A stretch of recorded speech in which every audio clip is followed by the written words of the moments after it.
Hi friends, അസ്സലാമു അലൈക്കും. നമ്മുടെ വീട്ടിൽ മിളകും തൈകൾ മുഴുവൻ മുളച്ചുണ്ടായിട്ടുണ്ട്.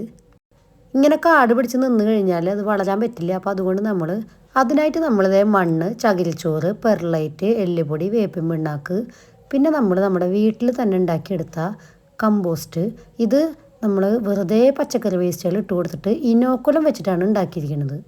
പച്ചക്കറി വേസ്റ്റുകൾ അവിടെ ഇവിടെയും കൊണ്ട് തട്ടാതെ ഇതുപോലെ നമ്മൾ ഏതെങ്കിലും ഒരു ബക്കറ്റിലോ ചട്ടിയിലോ ഇനിയിപ്പോൾ വല്ല റിങ്ങിലോ ഇങ്ങനെ ഇട്ടിട്ട് ഇനോക്കുലം ഇട്ട് കൊടുത്തു കഴിഞ്ഞാൽ നല്ല അടിപൊളിയായിട്ടുള്ള വളം കിട്ടും.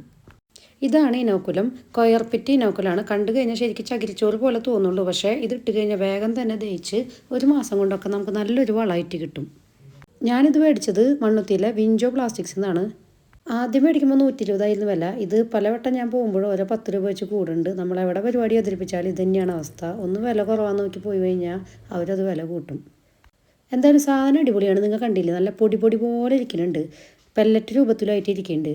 പിന്നെ ഇത് നമുക്ക് ഇതുപോലത്തെ കഷായകലോ അല്ലെങ്കിൽ വല്ല കൂജിയോ പഴയതൊക്കെ ഉണ്ടെങ്കിൽ അതിലും നമുക്കിതുപോലെ ഇടാവുന്നതാണ്.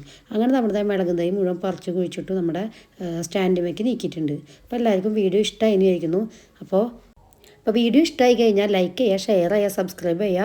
Thanks for watching.